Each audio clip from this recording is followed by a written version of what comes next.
Welcome back, you guys. This is the Art School Graduate Podcast. And today, my guest is someone whose work is busting full of joy, love, color, characters, literally. My guest today is DeAndra Hodge. How are you doing, DeAndra? I'm doing great. Thank you so much for having me.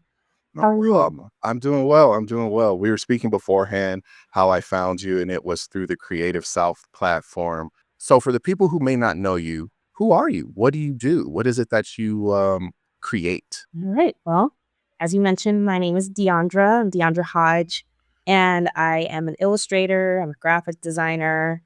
I'm a teacher part-time, and I also like to think of myself as a storyteller, as well as a daydreamer, as well as just an imagination aficionado. A lot of I wear a lot of hats, and so I am just someone who likes to create, who likes to make stories and tell stories, and in multiple different ways, whether it's through illustration or through branding or just verbally. That's always been a passion of mine, and I'm really happy that I get to do that for my career. So, out of all those titles, which one feels like you right now in this moment? Definitely storyteller. I think Mm. that's a lot of it just encompasses everything that I do, I think, in a more neat package. Like I said, you know, having to visually storytell through illustration for picture books, or trying to tell the story of a brand through their brand guidelines, and even teaching. I find a lot of times I structure a lot of my lesson plannings with my students around kind of approaching it like I'm telling them the story of, like, a certain artist that we're going to learn about today, Mhm. or, maybe the story of how this type of art style became, very popular. It's very, kinda, like, history-based, I think.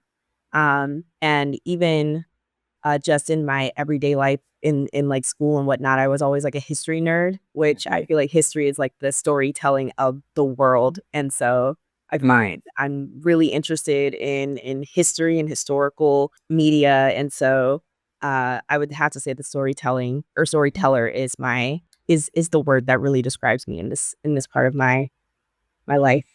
Okay, that's interesting because it's like you have a degree in design, but you love history. So, how outside of the storytelling, like what parts of like design played into like your educational influence? That's a good question. I would say, especially throughout college, I would get a lot of inspiration through a lot of the older, sort of like art periods, like Art Deco, art, but Bauhaus. I don't know if I'm saying that right, but things like that, and even just like looking at, I would go as far back as like looking at like ancient times for like different art styles, like Greco-Roman. You have the Greco-Roman period. You have West African art, you have, even, like, Ethiopian art styles, from different periods, and a lot of times I would try to structure my projects around something historical or cultural and kinda challenge myself to, like, "Okay, what are the hallmarks of this art style or this design style that makes it what it is so that I can capture and recapture that feeling for this design project that I'm doing?" So, I always use, like, history as a sort of inspo, like, mood board of mine. Got it. Got it. Now, was it always designed for you? Like when you were in college and in high school, was it always like that design element was there, or was it more of, let me try this? I would have to say the latter. So, Mm. I feel, growing up, I was always, like, just saying, like, "Oh, I'll become a doctor or something," because that's just, like, what everybody wants to hear, like, their daughter say, and so I would just say, like, "Oh, yeah, I'll just become a doctor." It just seemed like the easiest, I wouldn't say the easiest path, but it was, like, the easiest choice to make in terms of, like, "Oh, this is a career path that is generally favored."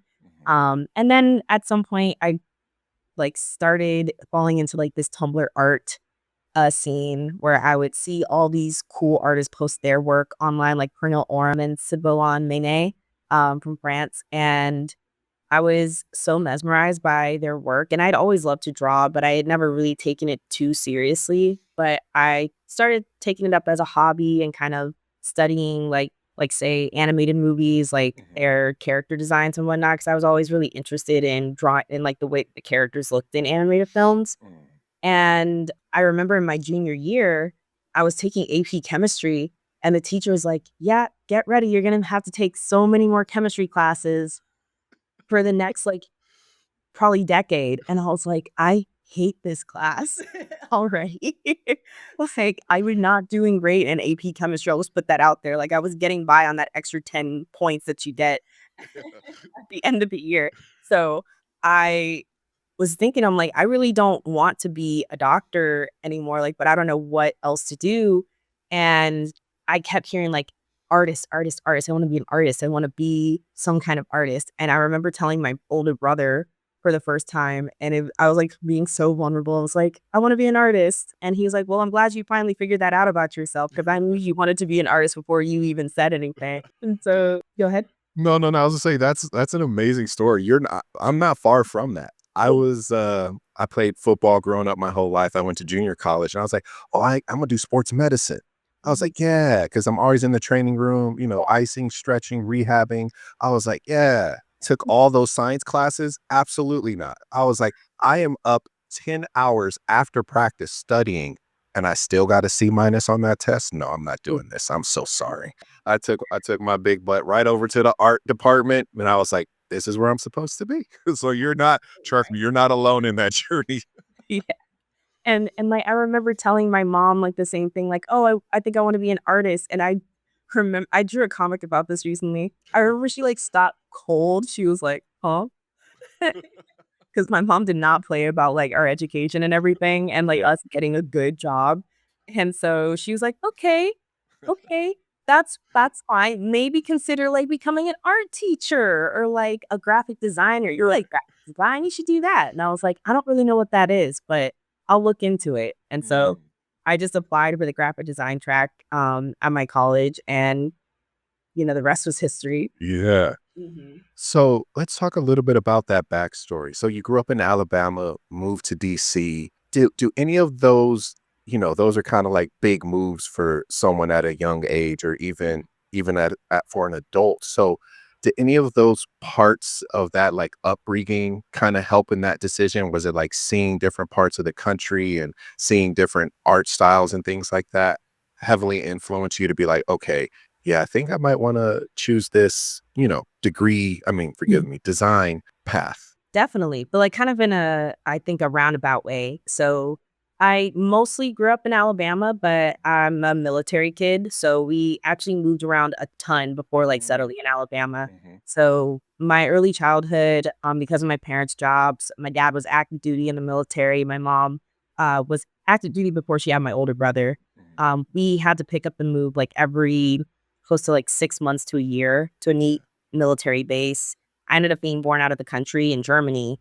And so I think having to move around so much and having to, learn different languages and having to adjust to new schools or new people, new environments all the time has just made it to where I'm so used to having to change my direction on the fly, whether that is in life or like in my artwork and my career.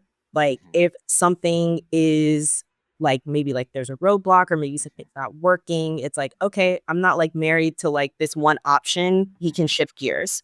Like, and that's pretty easy. I think that makes it, like, really easy, just, like, my upbringing has kind of informed a lot of, like, my, "Okay, we can problem solve, we can adjust, mhm. and it'll be fine," because I've had to do that so many times in my life already. Yeah, you're a perfect designer. Problem solving and adjusting all the time. Yes, you're in the right field. You're in the right field. So during your adolescence, what was your like first creative like obsession? Was it, because I know you said you made a comic. Was it comics or was it anime? What was that first creative obsession that you were like, oh man, this will be so fun to do once I get older? I definitely think it was comics. I feel like comics and anime kind of Mhm.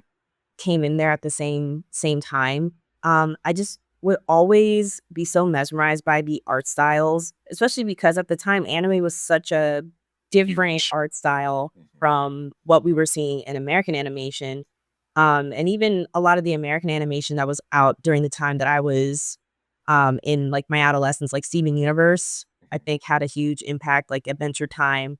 I Yeah. was always so mesmerized by like, oh, there's such a cohesive art style here, but it all feels like it's so different, it's so new, it fits the tone of the show, and kind of, like, trying to figure out, like, how do they achieve this feeling? Like, how do they achieve this sort of theme in, like, what's going like, the subject matter of the show, but also reflecting that so effectively with the art style. And so I would pay a lot of attention to that, like, oh, like, they use these shapes for these characters, they use these shapes and these colors for these characters, or, like, you ever notice how, the how the mom that is, like, going to die in the anime always has, like, that side ponytail, like, I wonder what that's about. Or, like, why do the smart characters tend to have blue hair?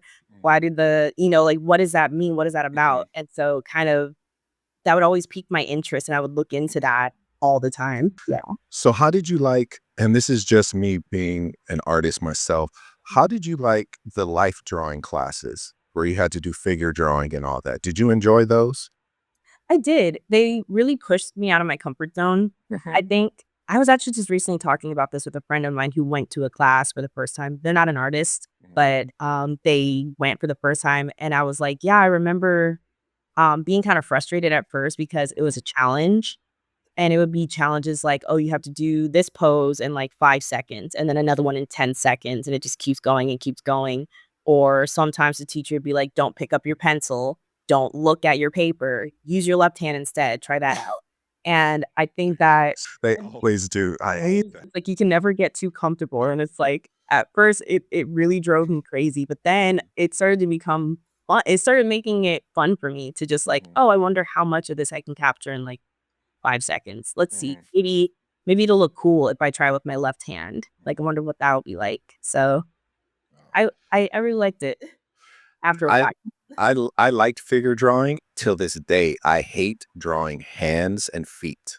Oh, I could never do it. Like my brain did not register. mhm. It was either too small, it was too my hands were too big. I was just like, "What am I d" but I understood the body because I looked at it. I had a great life drawing teacher that Mhm. said, like, "Look at it as a shape. Like, what is the shoulder like, made up as?" And I was like, Yeah. "Oh, it's a circle. Now what's below that? Is it a circle, an obtuse? Is it a square? Is it a rectangle? I was like, "Oh." So that helped, but for the life of me, hands and feet, out the window, could never do it. Yeah, same. I remember when, like, the AI art started just, like, getting popular on Twitter, and they were like, "You can always tell because the hands look all messed up," and I was like, "Uh-oh." So, I was about to say, you think that's AI or just a bad artist who just couldn't draw hands and feet? my stuff, please. I promise it's not AI. Oh my gosh. Okay. So let's talk about graduating early and then, jumping into work literally right before the pandemic. How Mm. did that shift your creative path? Yeah, I knew everybody takes that deep breath, so it was stressful. It was so stressful. Like, I always tell people, like, I became an adult at, like, the worst year to start becoming an adult. This way too much change was happening at the same time. Like, I graduated like, a whole semester earlier than I was originally setting out to, which at the time I was bummed because I wasn't graduating with my friends, but it turned out to be a blessing in disguise, 6 months later. And I started, like, an apprenticeship at a company that I'd interned with for a bit there, and I was sending out my resume all over the place. Like, I just need a job. I need any job. I was like, at the time waiting tables at Olive Garden on the side, and I did not want to keep doing that. So I was like, I am not going to keep doing this. And so eventually I got a job at an advertising, it was like a political fundraising advertising firm in Washington, DC. Um, Went through the round of interviews. Everything turned out great. They wanted me, and I had to move to DC. Again, the moving bit was not the part that I was like, I felt like daunting or anything because I had moved so many times before that I was like, okay, yeah, this is just the next step. It was just like the process of it was really hard because they started like shutting down states for Yeah. the pandemic. So it's like as soon as I got the job offer, it was like, okay, Alabama's going on lockdown in like a couple weeks. I'm like, I gotta leave now. So I feel like the fact that I was in this new city by myself, all my family and friends are back in Alabama, and I can't even, like, explore the city really. I can't get to know people because we're having a quarantine because COVID is running rampant at this point. So I kind of retreated a bit. I would spend a lot of time in my tiny studio apartment just watching shows and just, like, drawing fan art and posting that on the internet, and that's kinda how I think I started kind of getting into this art community on Twitter, and seeing these other artists who are kind of at the same level as me, and we would talk all the time about what we loved, what we didn't like, how to do this, how to do that, what brushes we use for this, and I think that started that was like the kind of the snowball effect of how I kind of started shifting a lot of my focus onto illustration as opposed to design. So I would be like a designer by day, and then I would put on my Batman cape at night, and I was like staying up way too late illustrating characters. So let's talk about that. You started illustrating characters. Through my research, you bought your first iPad with your first check. Yep. How was that feeling? And you downloaded Procreate. How was that feeling when you were able to have this digital platform now to create rather than on paper and pencil? It was great for so many reasons. One, that was the most amount of money I had ever made in my life, and when I did the math and I was like, "Oh, wait, I can afford to buy this now, and I can still pay my rent and have dinner." And so I Oh man. purchased it. I got Procreate, and it was like I was like a kid with a shiny new bike. I was just, like, fiddling with it. I was trying everything. I was watching tutorials, and I was just so enamored with this new way of making art that I had seen so many other people use before. Like, again, when I was, exploring Tumblr and, like, the Tumblr art scene, so many people would use, like, digital art, and I'm like, "Oh my gosh, I want that." But I feel like I was, like, one of those kids I'd never wanted to ask my parents for anything too expensive, too many years, like, Yeah. together. It's Yeah. like, "Oh, I got an Xbox in 2012. I probably shouldn't ask for an expensive iPad." Like, "Let's wait a little bit. Plus college is coming up." So so You're like, you know what? I'm good. I can make yeah. it. I can make it with my paper and my pencils. And, even to this day, like there's something so special to me about using my sketchbook. And even back when I was in high school, like I was using my composition notebooks where I was supposed to be taking notes. And I did, but in the margins I would like, do my thing. Yeah. Where it just kind of felt like this whole new avenue of creation, and it really, like, enforced this idea of, like, you can create with anything on, like, anywhere. It could be a napkin, it could be an expensive iPad, it could be, like, your composition notebook when you're in high school or middle school or something, and I think also the fact that it allowed me to share like, an easier avenue to share my work with other people and kind of get to like, just learn a lot through just talking to other artists, and it felt very natural, like a natural progression in that way, and so, yeah, it was great. It was the best, purchase I ever made. So I'm curious. You mentioned how you started off with fan art and you were posted on social media. So Mhm. how did you go from fan art to children's books? like how did that transition happen? That is a crazy transition, isn't I it? know that's how I was when you said it. I was like, "Well, girl, you doing children's books? You went from anime fan art to children's books." Well, it all goes back to the pandemic once again because, whenever the pandemic happened and it was clear, like, we're gonna be in our houses for a long time, like, a lot of streaming services started putting, like, shows on their platforms and everything. So, like, I remember Avatar had got put on Yeah. Netflix when it wasn't on American Netflix before, and, like, Static Shock had, been put on HBO Max. I think it was HBO Max. They had put that show on there, and I loved that show. That was the only show my older brother and I could watch Agree upon. together. Yeah, because, when you're 7 years apart, there's very little you agree over, but that was the one. And so and then all these other animes that were coming out, like Jujutsu Kaisen, like, I think it was another new season of My Hero Academia, and I, like, started rewatching that and rewatching a ton of old anime that I used to enjoy as a kid just for nostalgia's sake because I was feeling kinda sentimental at the time of, like, "Oh, I'm an adult now." I would kind of, like, try to capture, like, my favorite pieces of media in my fan art and share that with, my art friends, which kinda turned in I guess it went from me kind of trying to be in, like, fandom spaces and contributing to that to, like, finding people who also did art and Sure. also did their own fan art about things and just, like, kind of pitching different ideas back and forth, like, "Oh, what if, like, this what if, like, Avatar was, like, set in high school or something? Like, how would I draw that?" Like, kinda coming up with ideas for that, and because I started getting more of a following through my fan art, 'cause never underestimate the fangirls and fanboys, like, just the cats in general, um I that's how I got the attention of who would become my, agent, Christy, through the cat agency, because they saw my work all over the place, and they were like, "Hey, like, you're really good at, this art style. Would you consider doing, like, chapter books or, like, just, like, children's books and everything?" And I was like, "Yeah." So So what did that feel like, getting that email? it felt too good to be true. Oh, Yeah, it felt like too good to be true. I wasn't, like, super confident in my art skills at the time. Like, I had, like, a lot of, like, insecurities about it because I knew I was still pretty new and, at least, like, new at this, style of art, and also just, like, the concept of, like, "Oh, someone wants to pay me to do this." Like, I could get paid to do this and specifically do, like, children's books was it was just something that never really, like, crossed my mind, like, fully, like or really that it could happen to me, I guess I'll say, and, again, I was, like, kinda a little suspicious. I'm like, "Is this a scam? Am I getting scammed? Like, am I, like" Can see that, yep. Yeah.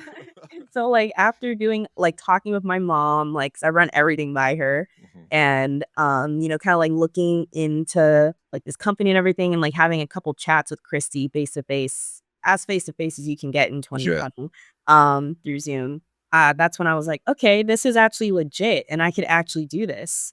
Oh, And wow. it was like it felt like a door was, like, opening of, like, "Whoa, I could do so much." I believe that. I totally believe that. And it was an amazing feeling, yeah. Oh my goodness. So once you're in this agency, what was it like? What was it? Was it they gave you a prompt? They kind of gave you free will? What was it like on the first day when they're just like, yeah, we'll pay you to do this, but this is what we need from you first? Were there any like rules and regulations when you first walked? Well, I mean, you first open that email and walk through that door into a book agency. Yeah, so I think I had to, of course, like, look through the contract and kinda understand, like, "Oh, like, this is how an agent works." Like, you essentially are working as a freelancer, and they get paid a certain percent based on every project that you make, so that's how they get paid. And so kinda understanding, like, that dynamic, understanding, like, that there's, like, a certain rule about how I can't, work on anything children's book or, like, KidLit is what we call it, like, just the umbrella of, like, any book that is, like, for, like, 18 younger. Gotcha.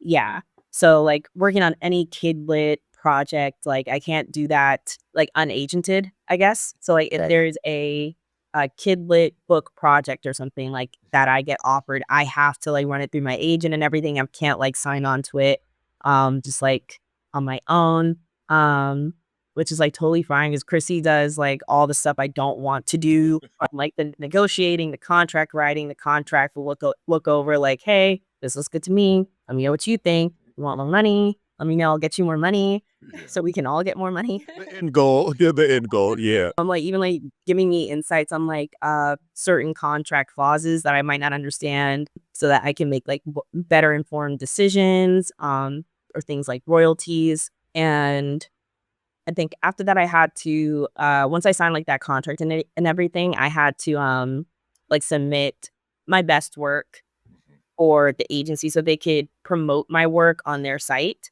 Um, because, like, that is, like, essentially their job is to kinda promote me to, like, all these different, like, publishers and stuff so they can kinda have, like, a Rolodex, like a digital Rolodex, if you will, of, artists that they have that, like, "Oh, hey, if you're looking for this art style for this kind of book, we have this person over here that you can look, and if that doesn't satisfy you, here are all these other artists."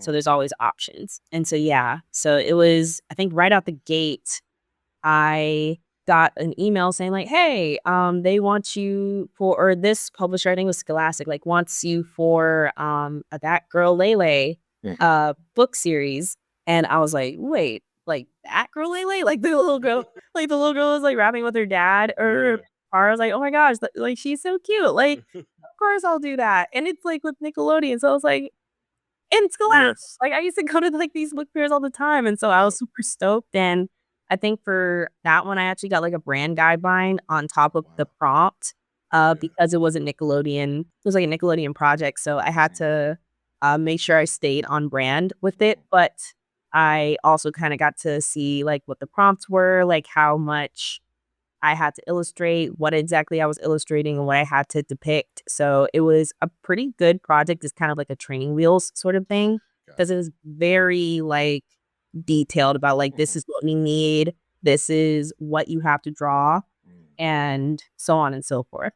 So So in the agency, do you can you come up with your own stories, or does it have to be someone reaches out before you can create anything?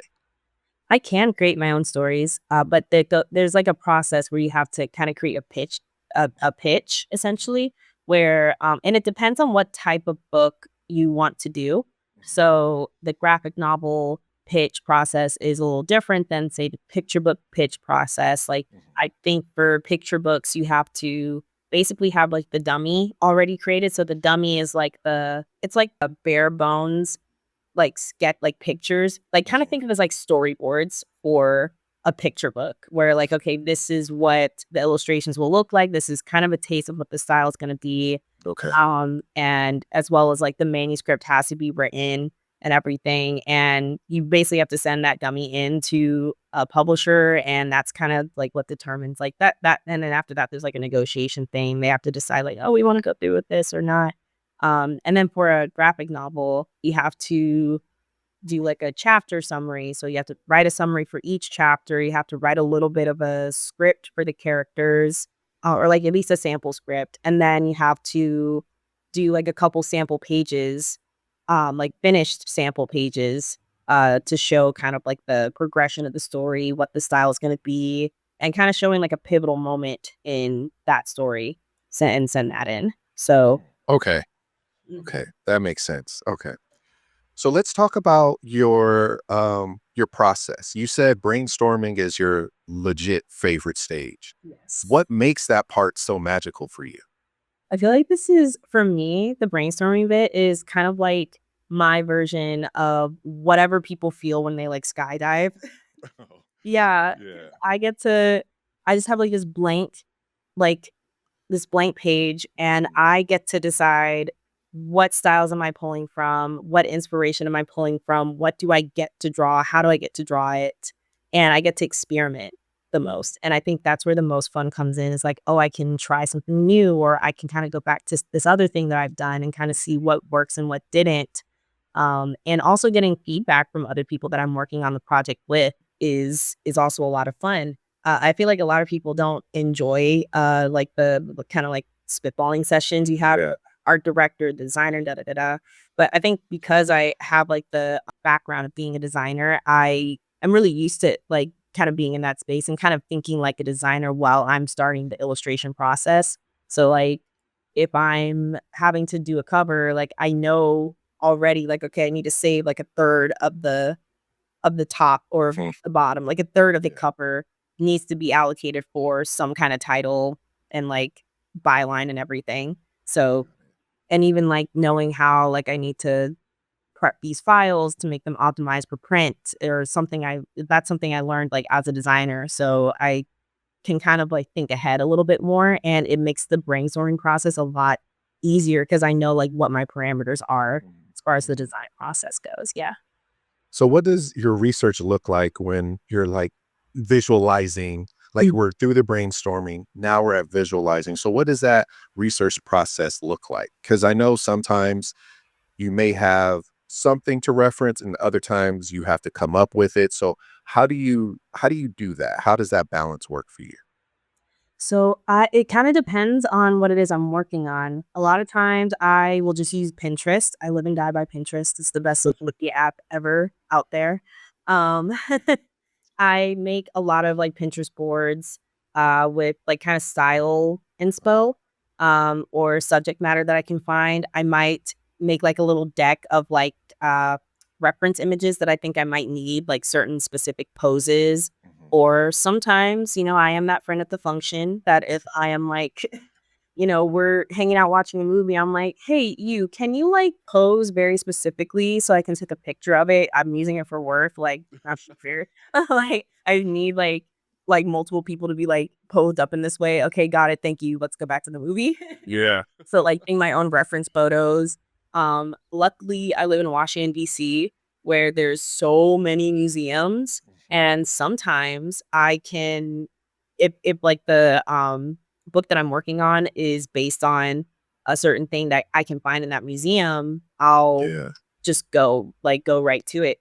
Like, it's not a museum, but for Yvonne Clark and her engineering spark, like, she went to Howard University, so it was nice to kinda get to go to Howard, like, to the campus and kinda Mhm. get to, like, take pictures of, like, buildings and everything and kinda put myself in Yvonne's shoes of, Mhm. like, "Wow, like, from Kentucky, I'm coming here to this big school and everything."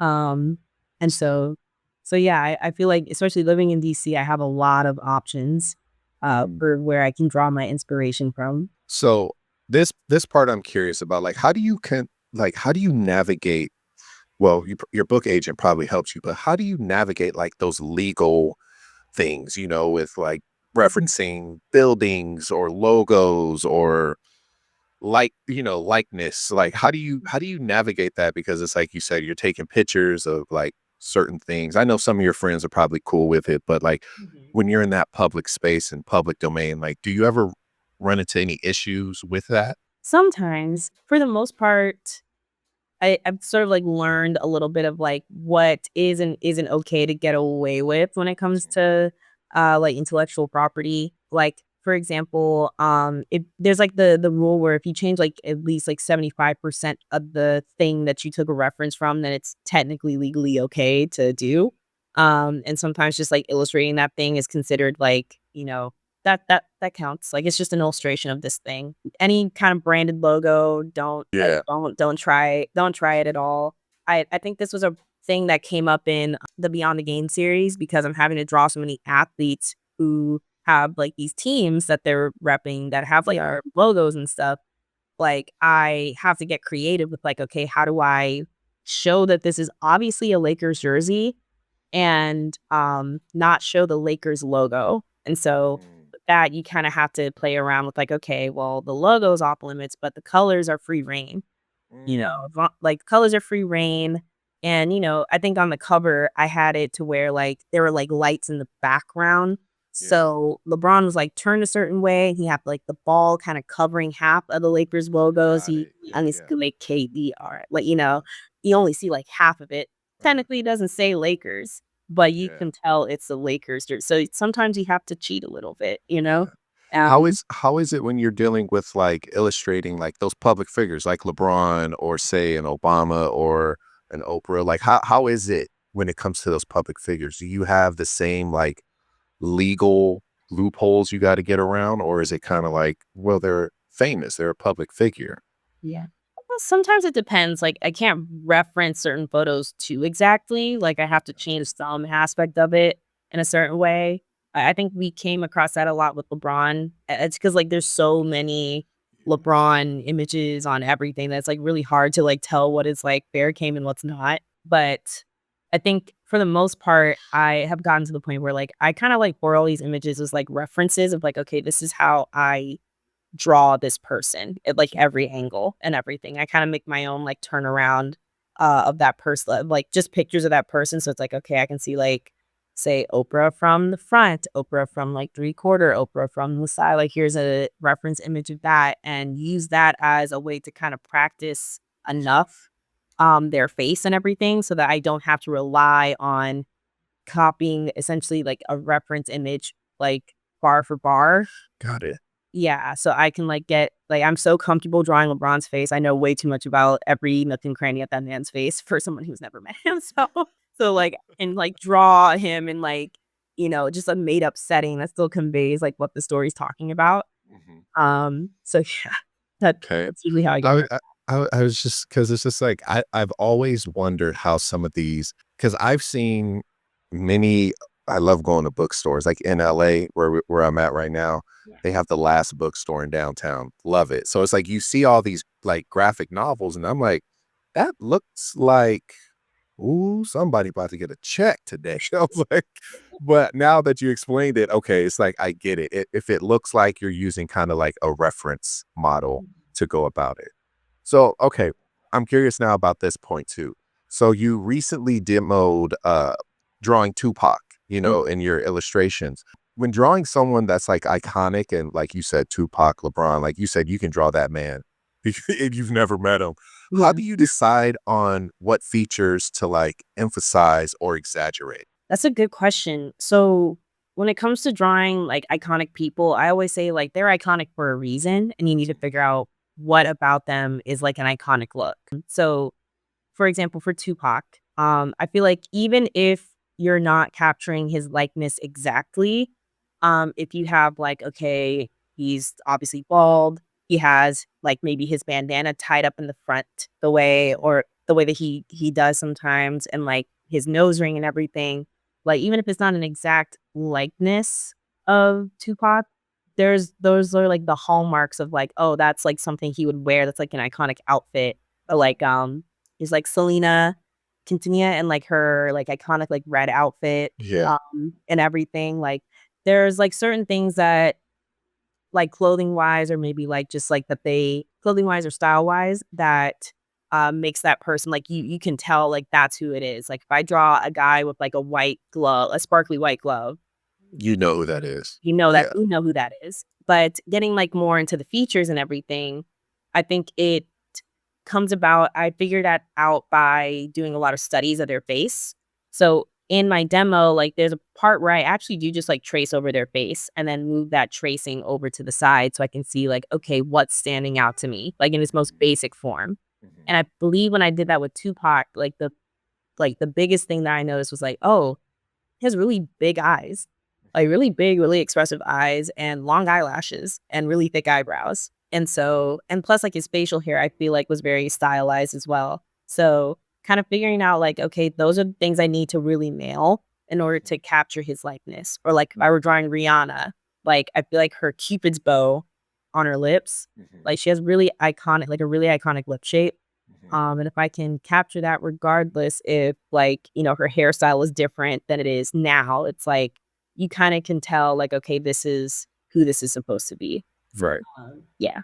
So So how do you so like when shifting those portions, like you just said, like the eyes, the lips, like how do you shift those portions without while keeping the core identity? Does that make sense? yeah. Because it's like you said, you notice he has very big, strong eyes. You notice she has very like cute lips. So like how do you shift those portions to like, but you still keep the core of it to them? I think a lot of times it's practicing with like simplifying certain shapes in their face or in their body and pushing that as much as you can without it kind of starting to look weird.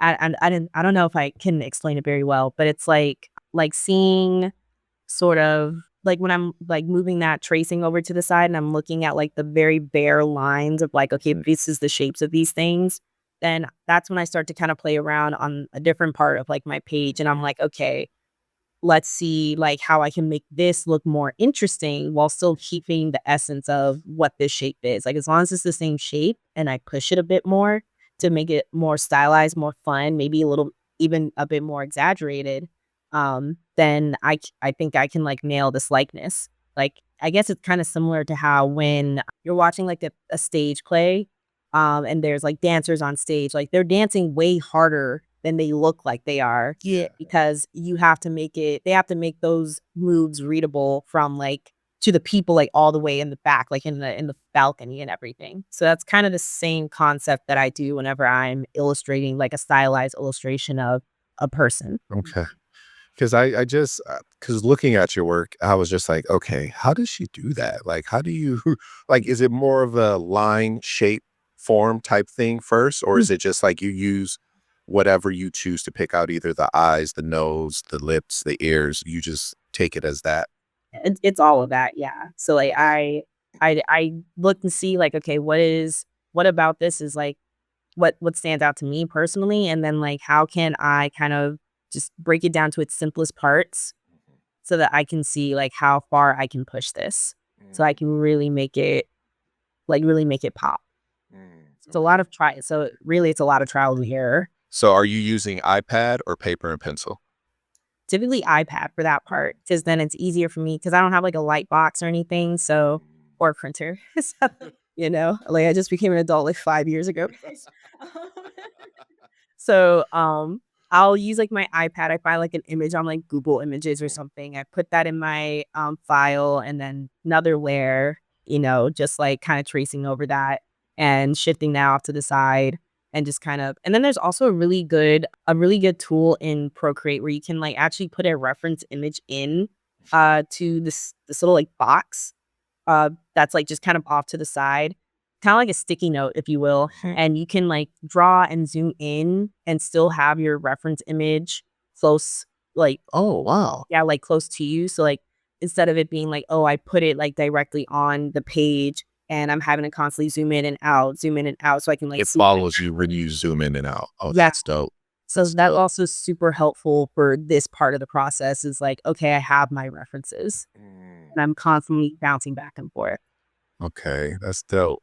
So this is a question that's kind of gonna probably, I don't know, make it easy or hard for you to choose, but Procreate or Adobe Fresco? Procreate. Ooh. I think I use okay, Procreate is my ride or die, that's my everything. Like, if I could marry Procreate, I would. Like, I don't think I'm ever gonna give up Procreate. But I do use Adobe Fresco for when I'm illustrating a logo because, like, you typically though, I still start the sketching process out in Procreate, and then I put that into Adobe Fresco, because I'm still kinda new at it, but I have used that, program as a way to kind of vector draw so that I can draw the logo that I'm making for a client more easily than, like, putting it into Adobe Illustrator and trying to, like, use my mouse Got and it. everything. It's just, like, the hand-brain connection is a lot better when I use Fresco, and it just comes out looking better to me personally. Got it. And that way I have this logo that I can just pop in anywhere. I can change the color, I can change the size, and it's not gonna pixelate because it's not a rasterized object. It's a vector. Got it. So Okay. Only reason I asked is because I spoke with another artist, Alana Flowers, and mhm. she was like, "Oh, I'm team Fresco." She was like, "I loved Procreate, but then once I found Fresco, I was like, oh my God, this is so much fun." So I've been encountering different people who are either team Procreate or team Adobe Fresco. So that was just a question I was curious about. Yeah, I So think it's because, like, Alana does, like, a lot of, yes. typography, right? So, I can definitely see that, and she's amazing, by the way. So, which project has stayed with you the most? You've done, let's see, even though you became an adult, like you said, 5 years ago, you've Mm. still worked over 10 books. Like you've worked on a number of these like big name projects. So, which project has stayed with you the most? It's like asking a parent who their favorite is. She's got her 10 kids out there. She doesn't know which one to pick.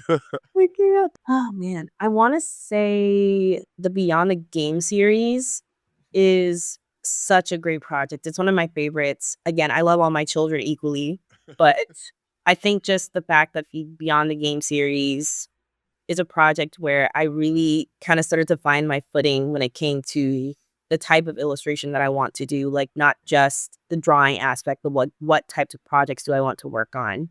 And Andrew Moranis, who's the writer, he is so great at writing, really complicated stories and really complicated, hard topics to address, even for adults and addressing it to children in a way where like they understand the gravity of what is going on while also like understanding like cognitively like oh this is what's happening. Mhm. It's not like getting like too it's like getting like I think an appropriate amount of like kind of into the nitty gritty. Yeah. And I think that that has also challenged me as like an illustrator with working with this subject matter is like I have to decide like, how am I going to illustrate certain really, difficult things to bring up, to depict?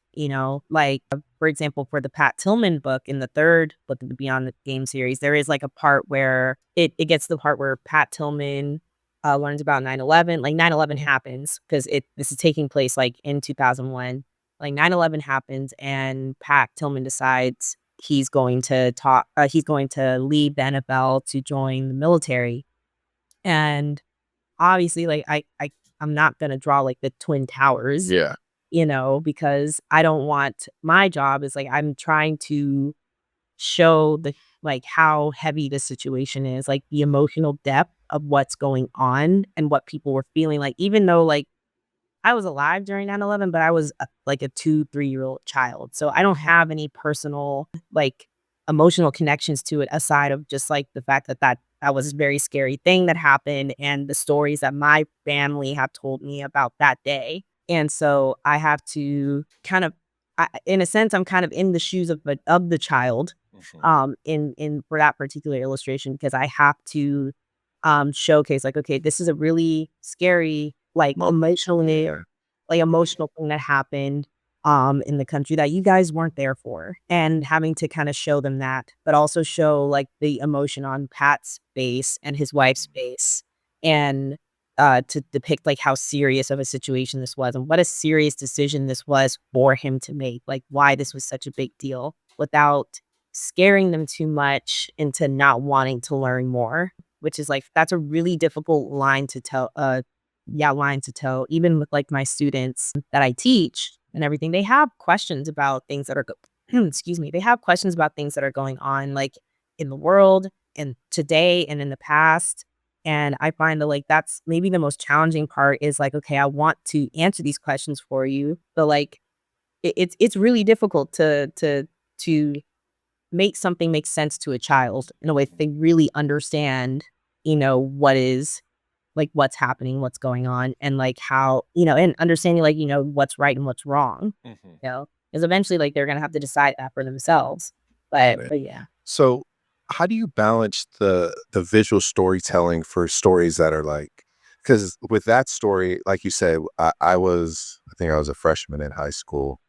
You were younger.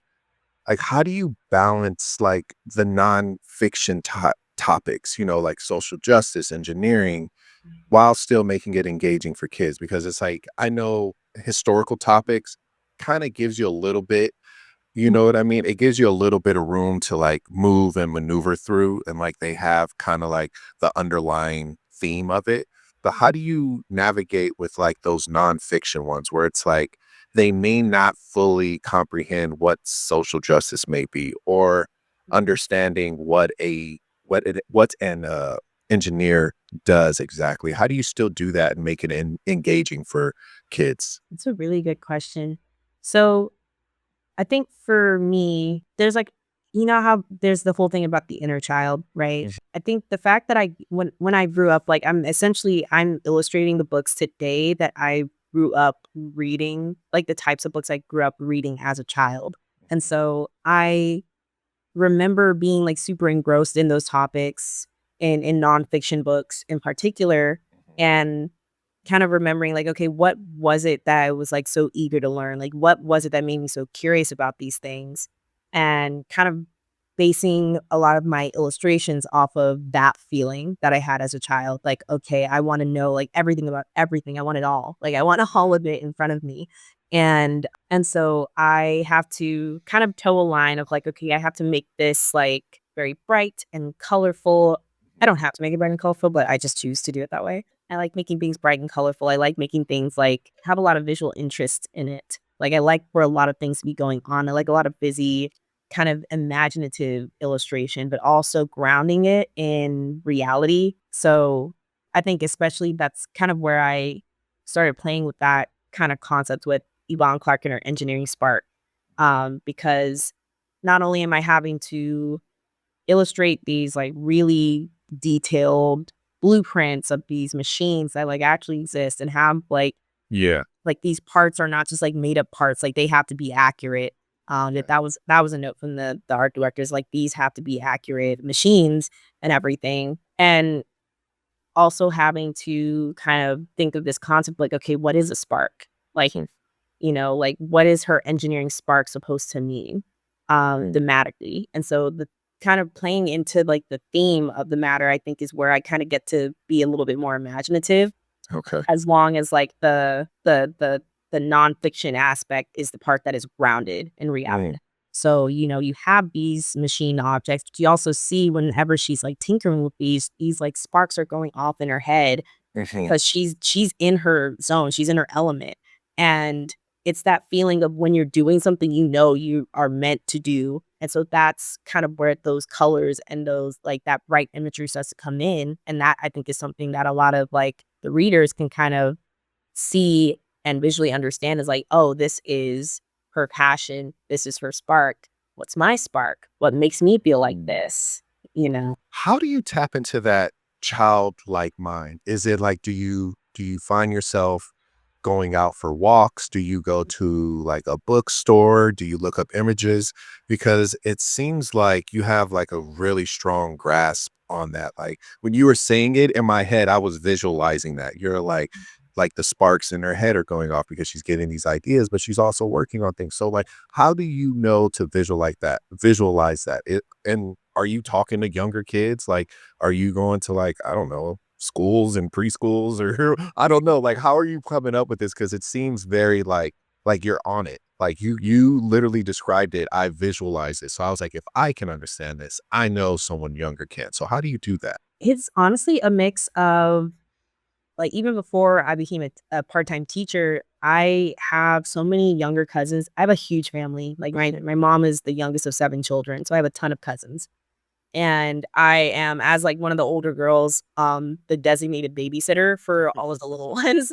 So I think like babysitting has always been like kind of my main like side hustle as like a teenager. And I really enjoyed the way that kids talk about things. I enjoy like hearing their thoughts.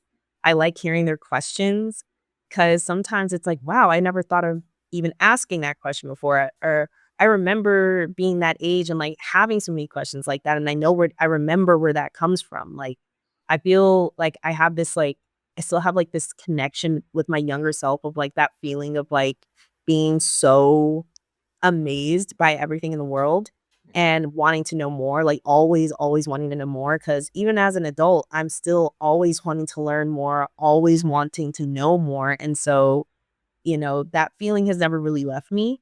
But also, I'm really blessed that I have like so many like younger cousins. Shout out Cassie, shout out Major, Nirvana, Gavin, all of y'all.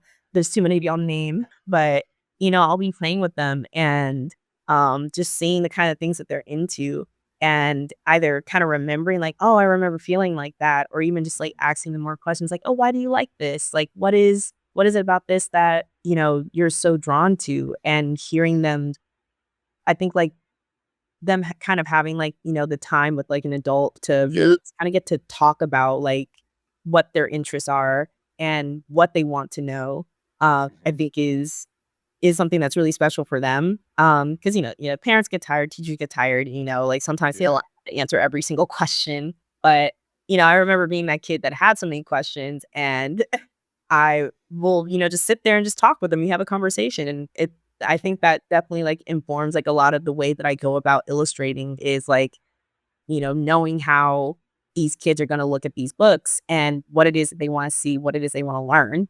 Mhm. Mhm. Okay, that's dope. Cause I was like, how do you get into the mind of someone? But now you said you got a whole tribe with you. So it's pretty easy to tap into that. Very easy. Okay, so another part I was curious about is like let's talk about your social presence. Like your Instagram is a vibe. It's bright, Thank it's you. personal. It's like full. I love the behind the scenes gems. I love that. Like I love sitting there. And I'm like, dang, I wish I had time to sit there and do that because it looks like you make it look fun. It doesn't look like daunting or stressful. So it's like, how do you think your social presence played a part in your career? Oh man. Well, thank you so much about my social media. I work really hard on that. But I think that my social presence has always been it doesn't even feel like it's necessarily a part of like my work in a sense. Uh, It kind of just feels like a place where I get to show people what I do. Like like, it doesn't feel like content creation for me. Like, I'm sure, like, there are some people out there who'll probably say, like, "Oh, yeah, I'm a content creator," and it's like, "Yeah, sure, probably," like, in the barest, like, bones of that term, but, like, I never really see it as that. It's just always like it's like the fridge. Like, I'm just, like, putting things up there to show people and, like, about myself and my artwork and the things that I'm interested in, Mhm. things that I have going on, in my life. Obviously, like, a lot of them are very, like, self-promo, like, "Hey, I have this book coming out on this date by this publisher. Please buy it. Thank you. Bye." But I think, like, the way that I started on social media with my art is essentially doing that, is, like, just sharing, like, "Yeah, I made this thing, and I wanna share it with people who might also like it."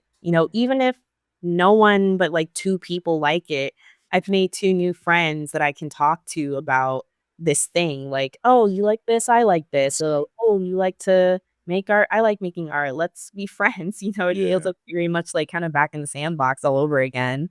And and so that's kind of the way I view it, is like I just get to use it as a way to get to connect with other people, and Mhm. I think even more so now, I'm getting connected to people who have questions Mhm. about what it's like to be an illustrator, a designer, and having questions for me about, like, "Okay, like, tell me about your career, like, how did you get to be like, I wanna be like you?" And I'm just like, "You wanna be like me?"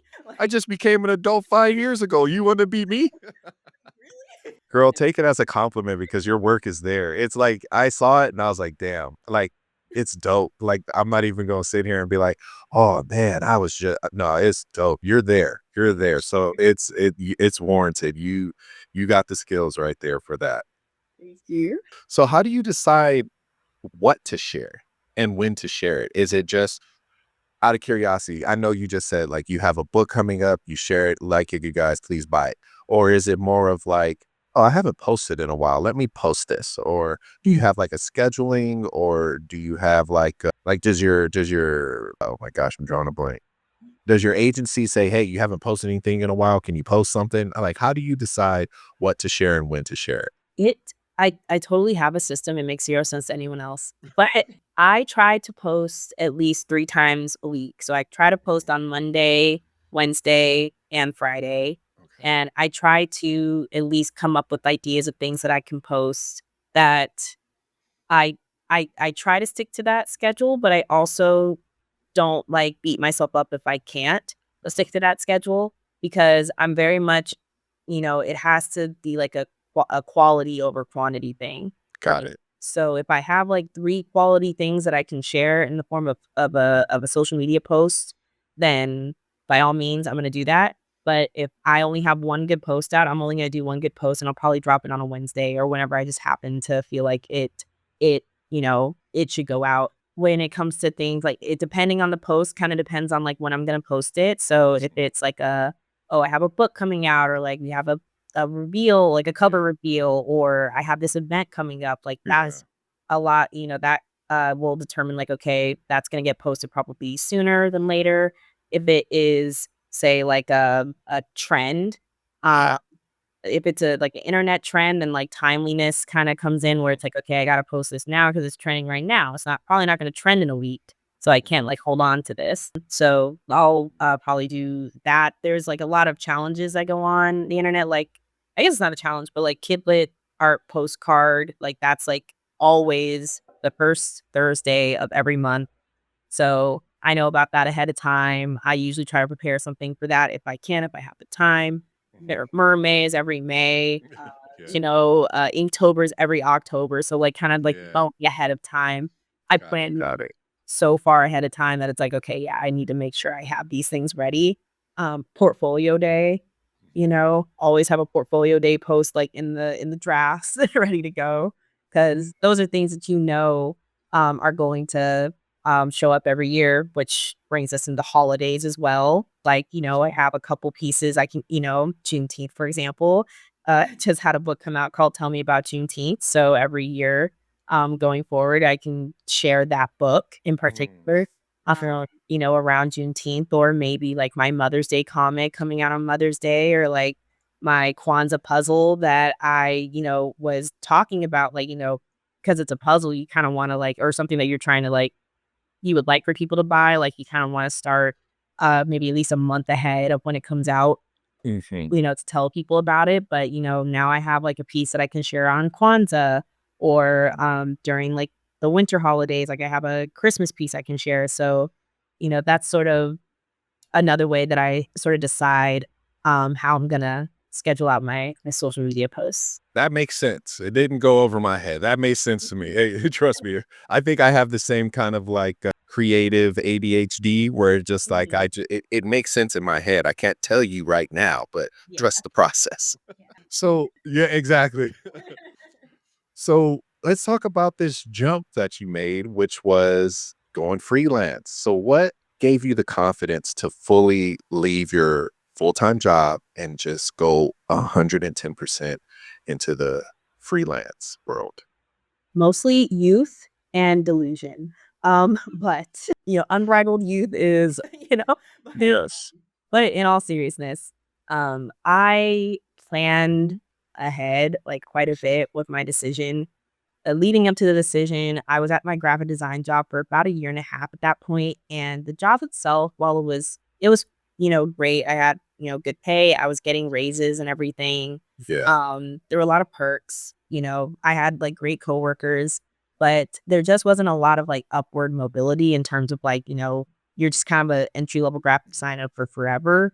And it's like maybe I want to be like a junior senior graphic designer. Who knows? But also, so if I wanted to like kind of get that to that level, I was gonna have to, leave the company. And I was trying to like find another job in graphic design, and that didn't really work out very well, mainly because it's just the 2021, 2022, like it was really hard to get another job. Like for a lot of people, like the job market was just really bad. Things were super uncertain. And at the same time, I'm, like, feeling super burnt out, at my job because 'cause I'm, like, doing the same monotonous stuff over and over. Over and over. Yeah.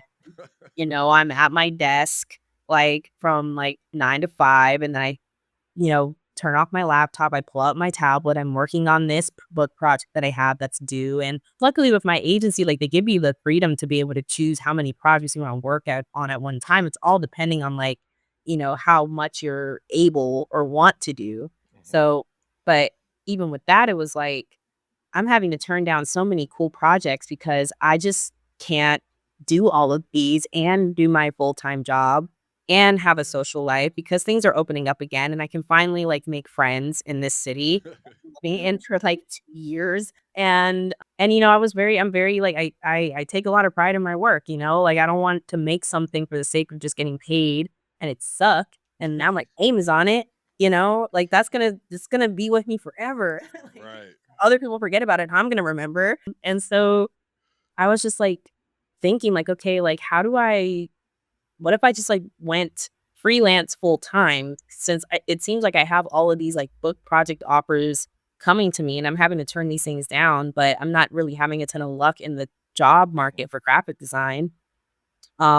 Especially because the type of design I was doing was super particular and I didn't want to Mhm. keep doing that one, but my portfolio wasn't really well suited for other types, which is probably also why I was struggling in that vein. And so I would talk to my agent. I'm like coming up with a game plan of like, okay, how do we do this? Like, how am I gonna, you know, really how am I gonna lock in for this? Like how am I gonna make sure that I can do this without like, going hungry or like, Yeah.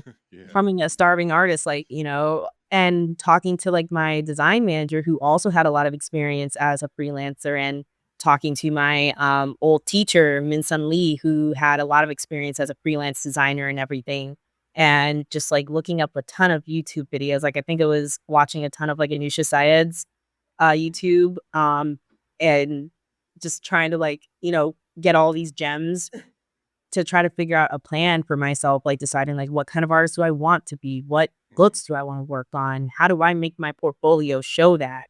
And, after months of saving up paychecks and kind of making this transition slowly through my website and on my LinkedIn and everything, and telling my agent, like, I need you to like really put my name out there for some projects because I'm quitting my job in like Oh, wow. weeks. Wow. Um, and I finally left my job, I think it was either April or May of Mhm. 2022, I think. It feels so long ago. And it was it was, like, fine at first because, like, again, I had, like, so much savings from, like, my paychecks from my old job, so that was keeping me afloat. I was, like, having to rebudget everything, like, "Okay, maybe I can't afford to eat so much Uber Eats," I have to actually go to the places and pick up the orders, or maybe better yet, I should just, like, cook my own food, uh, Right. you know, and just, like, making, like, little changes like that and kinda trying to see, like, okay, what's working, what's not, like, how do I adjust on the fly, like I said earlier. Constantly talking to my agent about, like, I need at least, like, one more project, can I get one more project? And, like, at that time, like, the publishing industry was, like, it was still pretty good. Lately, the last couple years, it's been a little slow. So for, like, that time that I went freelance, it ended up being okay. It was still a little difficult, the first few years is always really hard.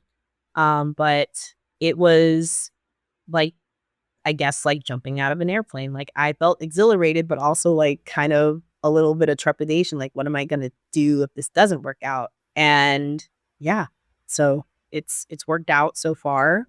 Um, What's so I know you probably encountered this, but what is one lesson you had to learn the hard way, but you learned it very early on in your freelancing career? how not to get scammed. There was a point where again, because I was super, like, I guess the right word is desperate. I was, like, desperate for, like, consistent work and everything, and I, was still sending out, my resumes and stuff for, like, part-time design work, if I could find that, or even, like, a part-time teaching position if I could find that, and I think I came across this project where, they wanted me to do, like, some illustrations for, like a deck or whatever, like a presentation deck, and it was that scam where he was like, "Oh, yeah, like, I accidentally sent you, too much money. Can you send me back?" Send me back.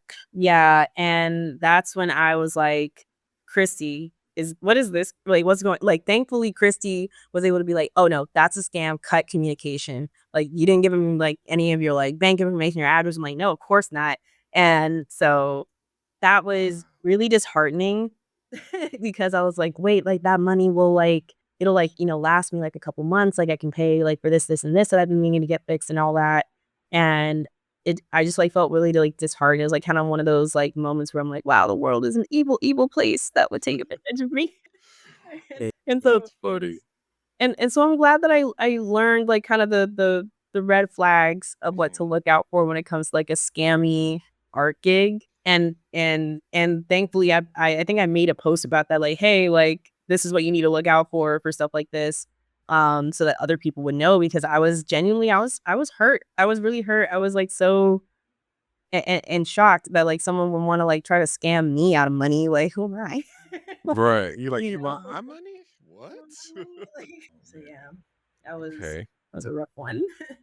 Okay. So now this is the quick fire round. You just give me one of the best answers you can come up with. And sometimes I give people a little bit of flexibility because some of them may be a little difficult. So here we go. Okay. Dream client or collaboration? Oh my gosh, Disney, Little Goals specifically, please.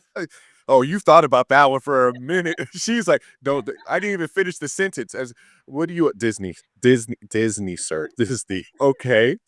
Favorite brush in Procreate. The HB pencil, ride or die. I have so many copies of that. Most fun character you've ever drawn. That girl Lele. Yeah. Okay. Artistic pet peeve. Whenever I draw on the wrong layer, Oh God. yeah, and Yes. I'm, like, super far into whatever I'm doing, and it's a whole thing. They need to do in Procreate, they need to do that. Hey, are you know how that thing used to pop up like, hey, are you saving your work? It needs to be like, hey, are you on the right layer? Like just before so you don't get too far gone. Okay. That's great. Like, Right. Okay. This one seems like a little thinker, but what's a personality trait that shows up in your artwork? I think the bright energy.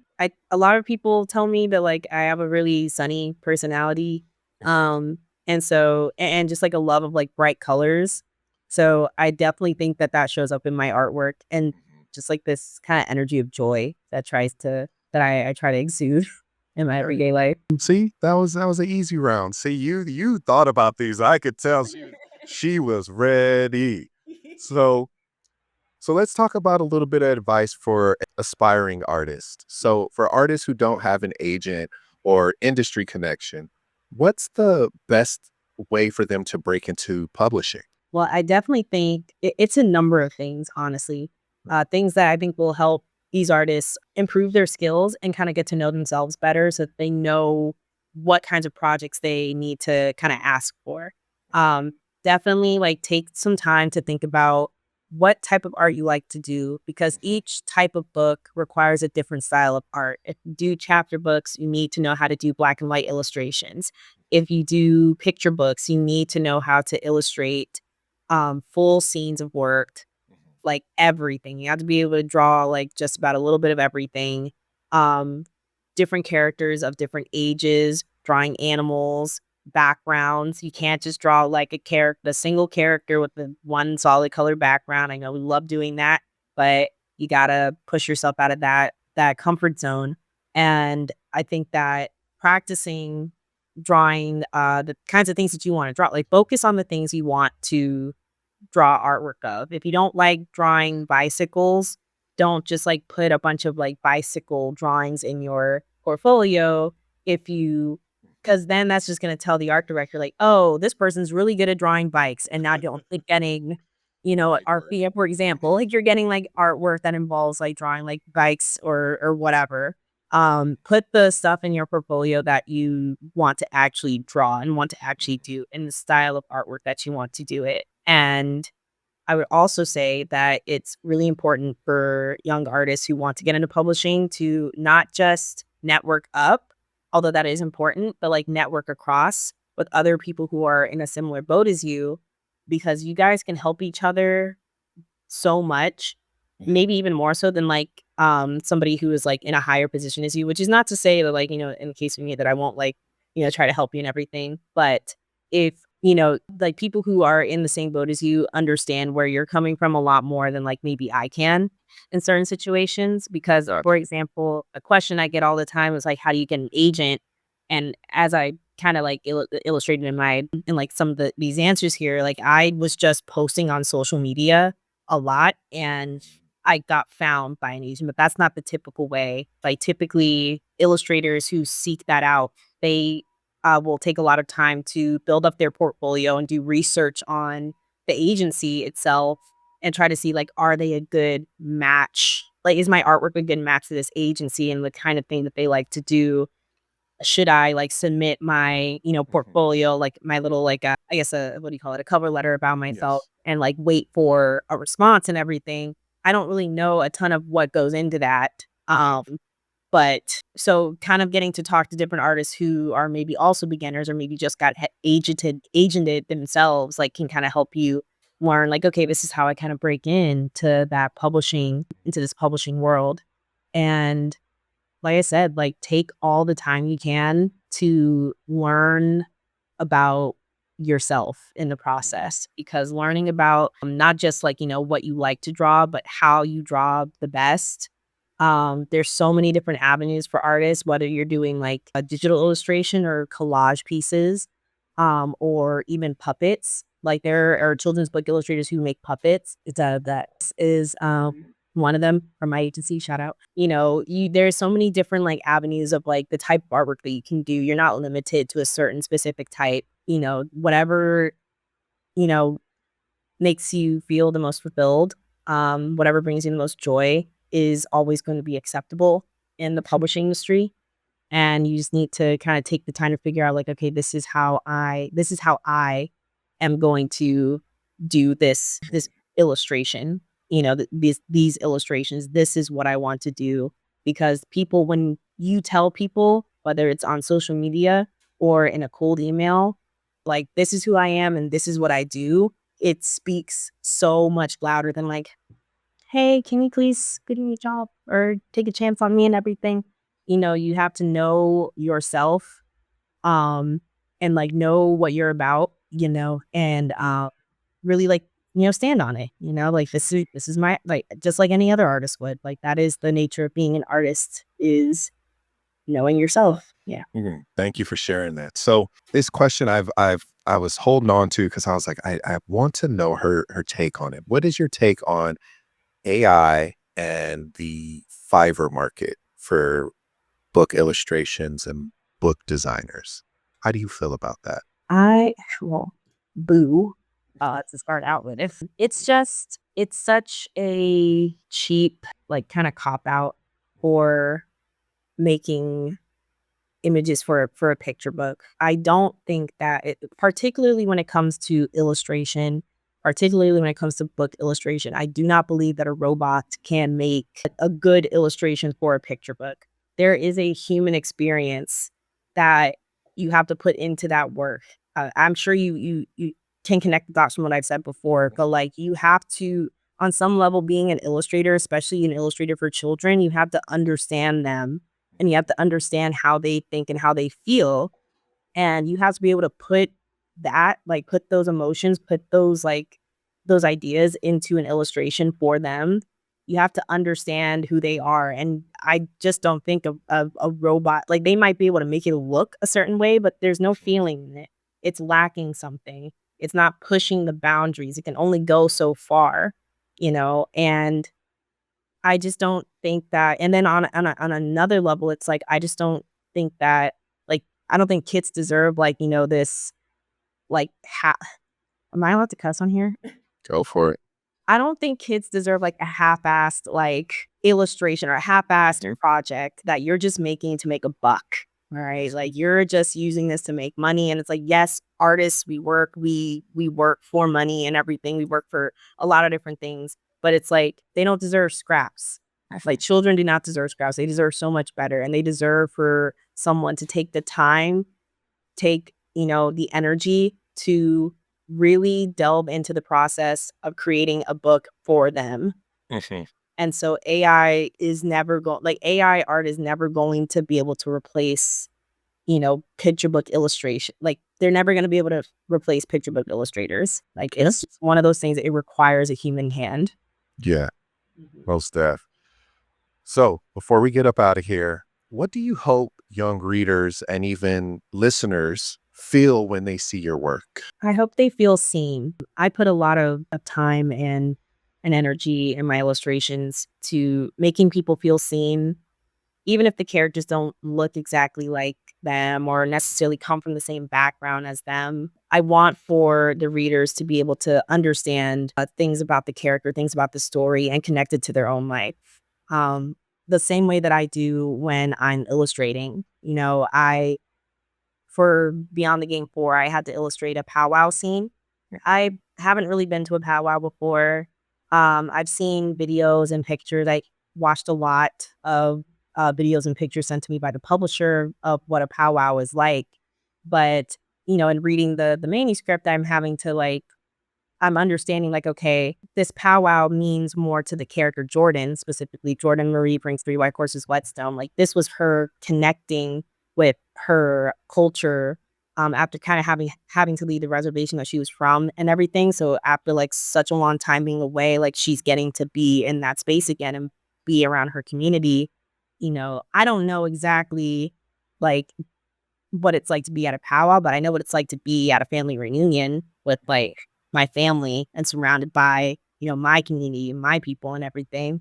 So, grounding the reality of, like, what, a powwow looks like and everything and how people dance and what instruments they use and what regalia they're wearing is the important part there. But also, like, I have to pour in, my experiences and that are similar. It's a similar feeling and everything. I know that feeling of feeling accepted. And I hope that in doing that, I want, like, other readers and everything to be able to understand that, like, that core element of the work is to feel seen and to feel accepted at the end of the day. Mhm. Good, good.